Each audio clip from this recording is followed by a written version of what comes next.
Antioquia TI, una historia que inspira el futuro. Y nosotros felices de estar con ustedes acá compartiendo información que realmente sea útil y que recree ese avance de la tecnología que hemos tenido en nuestro departamento.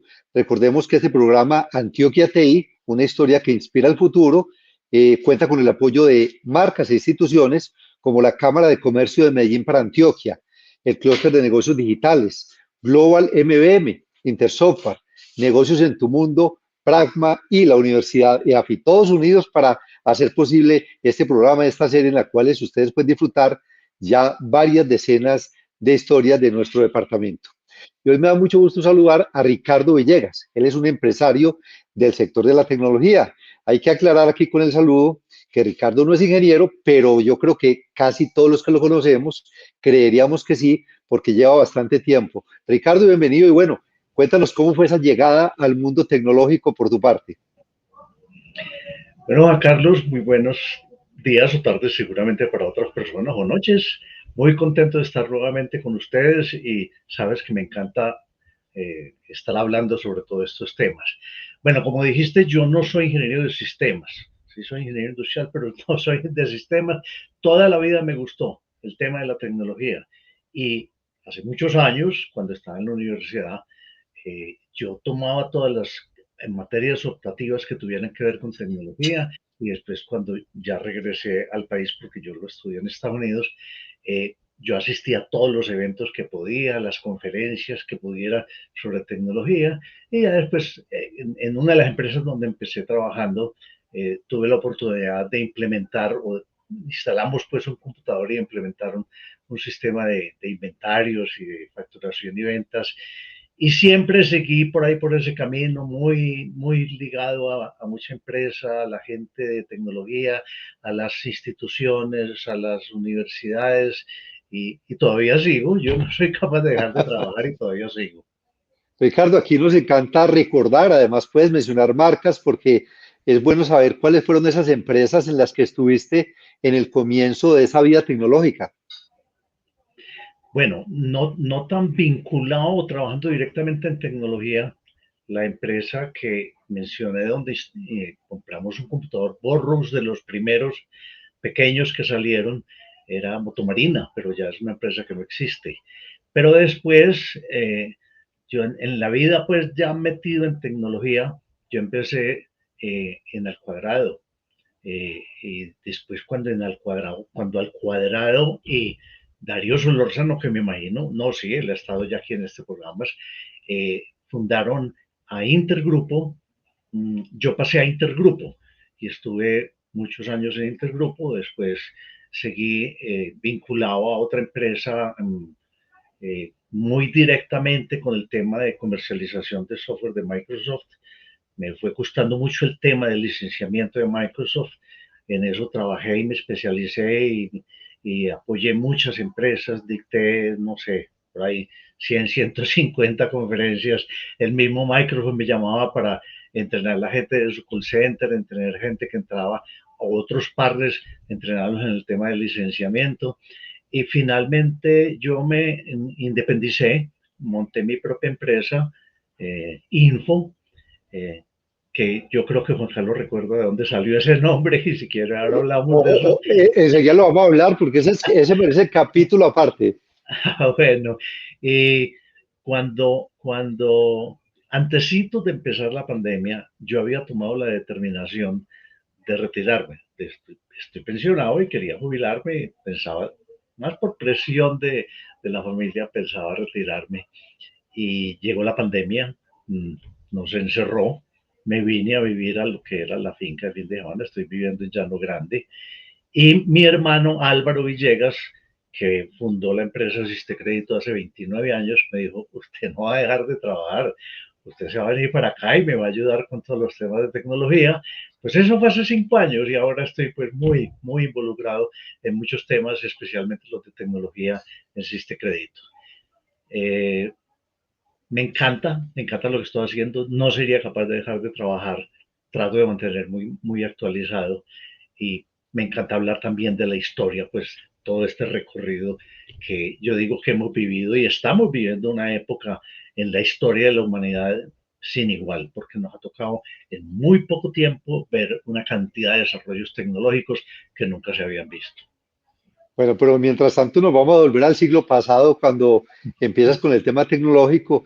¿Y qué marcas, qué empresas recuerdas como que marcaron ese comienzo de la tecnología y que llegaron con mucha fuerza a mostrar esas tendencias que se estaban viendo en otras partes del mundo, pero que aquí también llegaron en su momento?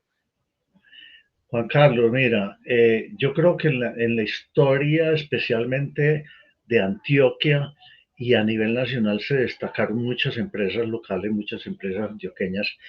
Yo diría que de empresas privadas que hicieron el esfuerzo por empezar a traer computadores y a utilizar la tecnología. Las empresas de tecnología, que se fundaron muchas empresas de tecnología, muchas de ellas todavía existen y creo que fueron líderes en Colombia. Las agremiaciones, pues es que cómo vamos a olvidar a UC. Para mí AUC fue un fenómeno especial que llegó a ser súper poderosa la organización, a hacer unos eventos extraordinarios y todavía por ahí en reuniones hablamos de lo fuerte que fue y lo bueno que fue el trabajo y los congresos que hacía UC. Y por otra parte, pues no olvidemos unas personas que se dedicaron mucho al área de tecnología y se destacaban en el país. Ahora, me acuerdo, por ejemplo, cuando empezó MECO, Mejía Chavarría Consultores, que era Juan José Mejía y Jaime Chavarría, que de ahí salió Ilimitada y salió después Jaime se apartó y se dividió pues en dos empresas. PSL, ¿hace cuánto pues que existe Claro, PSL? Jorge Ceiba Aramburo. Software, el Aramburo, el mismo Intergrupo, es que Intergrupo lo fundamos como en el 96, 97. Eh, o sea, muchas empresas y en la empresa privada, pues no se me olvida que a uno le decían que llegó un gran computador al ley. No sé si te acuerdas. Unos equipos Century que eran enormes con una capacidad de procesamiento menor que la que tiene hoy un celular. Ricardo, Y ¿enormes es de cuánto? O sea, ¿eso era como de una habitación o cómo eran en esa época los así, equipos que claro, llegaban? claro, porque eso necesitaba unos cuartos especiales, pues porque trabajaban, como generaban tanto calor, necesitaban tener unos aires acondicionados muy fuertes. Y la gente los veía como los genios por allá de bata blanca, manejando los computadores, allá no se podía entrar. eh, pero mire a lo que hemos llegado, a unos equipos electrónicos que tienen más capacidad de proceso, a que en el celular podemos tener casi lo mismo que teníamos hace 10 años en un computador. O sea que todo ese proceso ha sido muy interesante. Y para mí fue muy interesante poder eh, estar muy vinculado con la gente, con lo que estaba sucediendo cuando resultó de un momento a otro el proyecto del programa de televisión.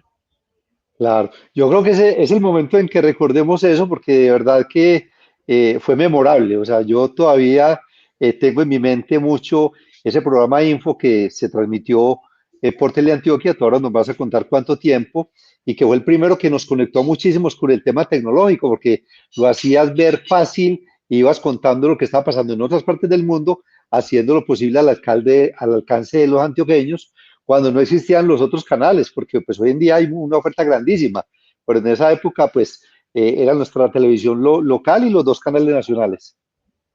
Juan Carlos, sí, así es. Y todavía me encuentro con personas o conozco hoy en día personas que me dicen, es que yo lo recuerdo a usted del programa de televisión. Eso fue en 1998 que inició. Yo pues ya estaba trabajando y estaba vinculado con el área de tecnología, pero un día me llama Jaime Chavarría y me dice, Ricardo, acabo de llegar de Estados Unidos, allá había un programa, no se me olvida, Computer Chronicles se llamaba ese programa, y yo quiero hacer una cosa igual aquí. Le dije, me parece excelente la idea, Jaime, hay ya mucho material, ya está llegando mucha tecnología nueva, contame en qué puedo colaborar. Y me dice, no, es que usted va a ser el presentador. Y yo no tenía la más mínima experiencia. Te Bueno, graduaron ahí en finalmente, minuticos, ¿la qué? te graduaron ahí en minuticos como Ah, sí, presentador, sí, eso me graduaron por una llamada. Y bueno, para hacer el cuento corto, o había lo que, hacías muy bien además. había que hacer un piloto, un programa piloto para presentarnos a la licitación de Teleantioquia con una de las programadoras locales. Se hizo, no se me olvida que lo hicimos con una grabación de la sala de computadores que en ese momento llamaba mucho la atención en el Columbus School, porque apenas pues, se estaban popularizando los computadores personales. Nos dieron el espacio, arrancamos el programa, es que me dijeron hay que grabar pues el primer programa tal día, y yo creo que estuve por ahí 8 días sin dormir pensando que cómo lo iba a hacer. Yo llego al programa y me entregan un libreto y yo dije, yo no soy capaz de aprender esto.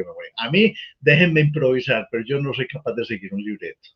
Y arrancamos a hacer, grabamos un programa, después grabamos TA2 y rápidamente tomamos un ritmo de que en un día grabamos 4 programas.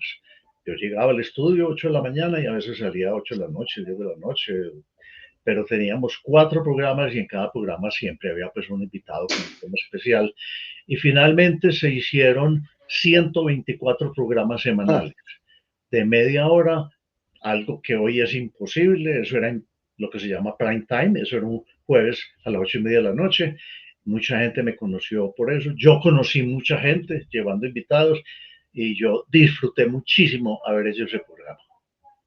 hay una tríada poderosa que es universidad, empresa y Estado. Ya hablamos de varias empresas privadas en este tema tecnológico, pero en el tema también de gobierno y también de universidades ha habido una dinámica muy interesante desde el siglo pasado hasta esta época, Ricardo. Qué bueno que nos hables de eso. Pues Juan Carlos, yo pienso que esa triada existe y se trata de fomentar, pero siempre ha existido más esa unión entre la empresa y la universidad que el Estado o con la empresa o con la universidad. El Estado no ha sido muy participativo. A veces tenemos ministerios de tecnología o personas en el gobierno que apoyan la tecnología, pero siempre ha sido mucho más fuerte y yo creo que en Medellín ha sido muy buena esa alianza entre empresa privada y la universidad. La universidad nacional fue de las primeras que tuvo computador y allá se daba pues ingeniería de sistemas, después vino la Universidad de Antioquia, AFIT, y hoy en día pues todas tienen que tener. Y yo sigo muy vinculado, pues porque desde hace unos 10 años pertenezco al comité asesor de la carrera de Ingeniería de Sistemas de la Universidad de IA. O sea que por eso me entero mucho, pero, eh, pero yo quisiera, ojalá, pues que el gobierno tuviera más participación. Ahora, si algún gobierno ha tenido participación más que otros, es el de Antioquia y la alcaldía de Medellín. Eso sí hay que reconocerlo. Sí, me gusta mucho y quiero valorar lo que acabas de decir de cómo tenemos en Colombia y sobre todo en Medellín y en Antioquia universidades que son muy fuertes en ese tema tecnológico. De hecho, te cuento que, por ejemplo, hace poco CEIPA, que está en Sabaneta, pero que desde ahí opera para varios países del mundo, incorporó varias carreras bien interesantes en temas que tienen que ver con las tendencias tecnológicas que estamos viendo. Ricardo, yo creo que me parece que es muy importante también, ahora que estamos hablando del tema empresarial, mirar cómo hoy, por ejemplo, promovido desde la Cámara de Comercio de Medellín para Antioquia, existe también un clúster de tecnología. Sí, correcto. He sido muy amigo de Rubén Cadavid, que fue el primer director del clúster y fue por muchos años. Todavía hablo y me veo con él porque él también es parte del comité asesor de la Universidad de IA. Eso le dio un empuje muy grande a todo el uso de la tecnología y sobre todo a ese, ¿cómo lo llamaría yo? A esa cooperación entre las entidades. Él apoyó mucho la participación de las entidades de gobierno, pero también a que las entidades privadas, las compañías de tecnología estuvieran más unidas, se compartieran y se progresaron mucho y yo creo que eso ha servido mucho. Ese clúster de la Cámara de Comercio es excelente. Y creo que también hay que destacar todo ese tema de asociatividad con entidades como Intersoftware, que también es la unión como de empresas de ese sector y que se van juntas y con estrategias conjuntas al mercado internacional. Sí, indudablemente. Y como te lo dije ahora, aquí hubo un ejemplo grandísimo que fue AUC, lástima que se hubiera Ah, acabado, pero le han seguido algunas otras agremiaciones o, o, o juntas o congresos no tan grandes como AUC, pero yo creo que aquí hemos tenido muy buenos eventos, que entre otras cosas viene, yo no sé si estás muy enterado, viene UOBI para Medellín en un tema específicamente de inteligencia Claro. artificial. Creo que es la primera semana de junio y yo que he estado en varios eventos de UOBI lo recomiendo porque son extraordinarios esos eventos y por algo viene para Medellín, porque eventos de UOBI no hay sino como en 7 u 8 ciudades del mundo. Ricardo, aquí viene un tema que yo sé que te va a encantar porque sé que te has especializado en él todos los últimos años y es pensar el tema de la cultura empresarial y cómo alinearla con todo el tema tecnológico. Juan Carlos, ese sí que es un tema bien interesante y que algún día de pronto hacemos otro programa hablando solamente sobre eso. El tema de la transformación digital, que es como se ha venido hablando todo esto, que puede tener muchos otros nombres, eh, todo el mundo lo define distinto, todo el mundo tiene una aproximación distinta. Y es muy importante porque es que definitivamente las empresas, no solamente las grandes, sino ya hasta las más pequeñas, tienen que entrar en el tema de la transformación digital porque si no, como decimos, los dejó el bus. La transformación digital es algo que permite que nosotros tengamos una mayor organización, una mejor propuesta para todos nuestros clientes, a mejorar los servicios basados en tecnología. No es solo tecnología, tiene muchos otros elementos que hay que considerar.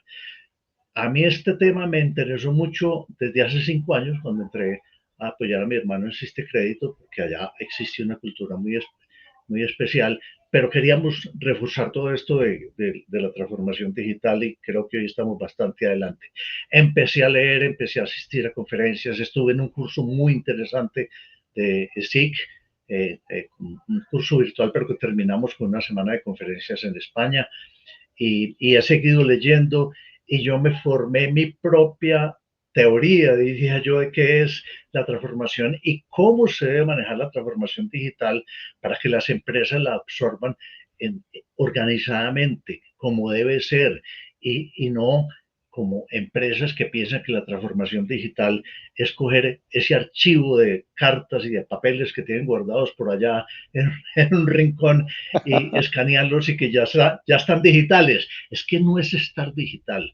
Transformación digital requiere muchísimas cosas y para mí, y he venido comentando mucho y tengo mis ideas y tengo ya una conferencia montada, es que las empresas, primero que todo, si no tiene el apoyo, el liderazgo de las cabezas de la empresa, eso Claro. no va a funcionar, eso no funciona.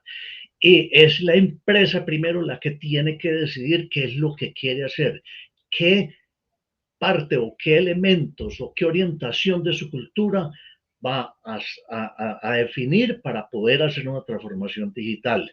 Sin la cultura, sin el cambio de cultura, la transformación digital no funciona. Hoy en día, Claro. la cultura de una empresa tiene que incluir la cultura digital, el mindset digital. La gente tiene que formarse y tener siempre presente que estamos viviendo otra época totalmente distinta y que la tecnología no es ya el área de tecnología, sino que la tecnología tiene que estar en todas las áreas de la compañía.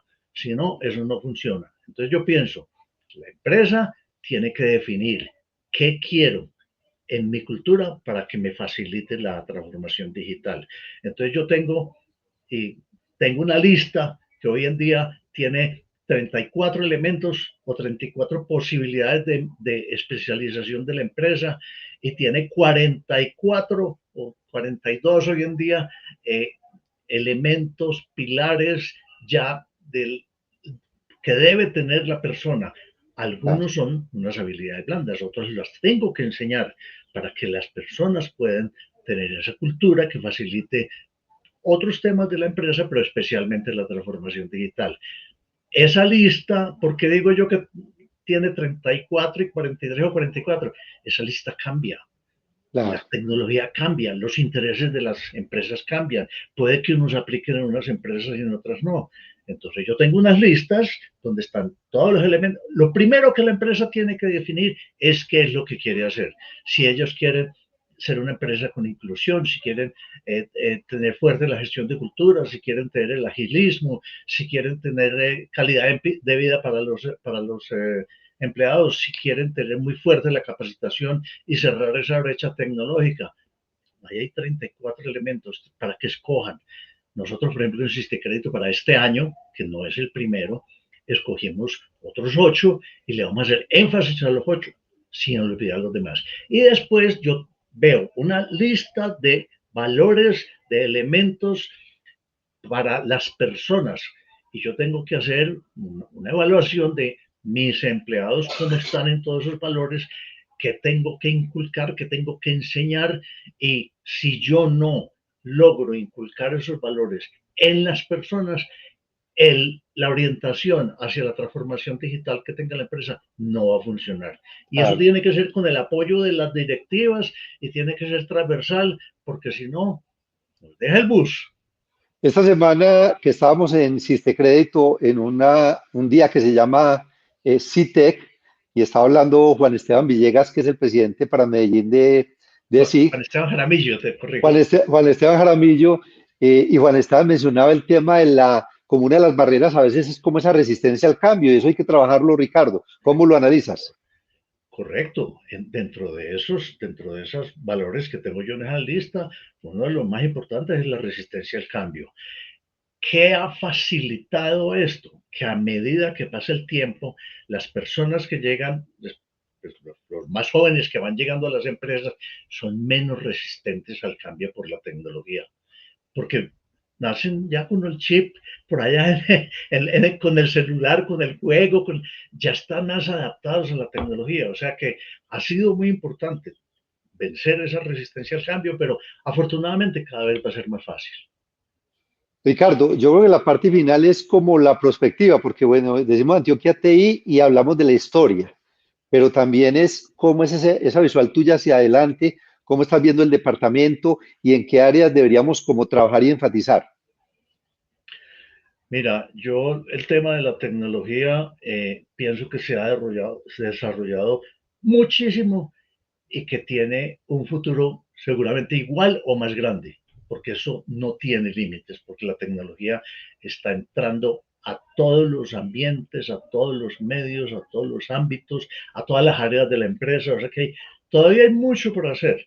La tecnología, yo no sé qué va a pasar porque como ese crecimiento ha sido exponencial, de, ¿a qué vamos a llegar? Es muy difícil, pues ojalá tuviera una bola de cristal y ojalá pudiera vivir muchos más años para poder ver todo lo bueno que va a suceder.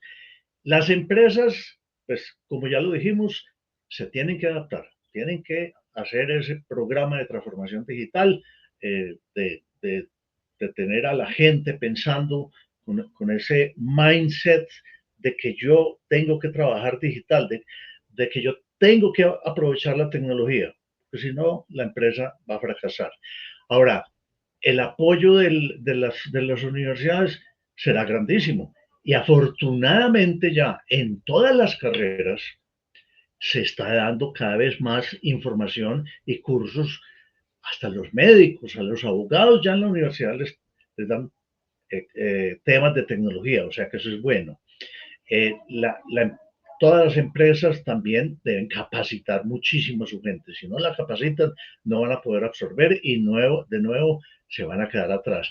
Ojalá tuviéramos más apoyo de la ciudad y del departamento.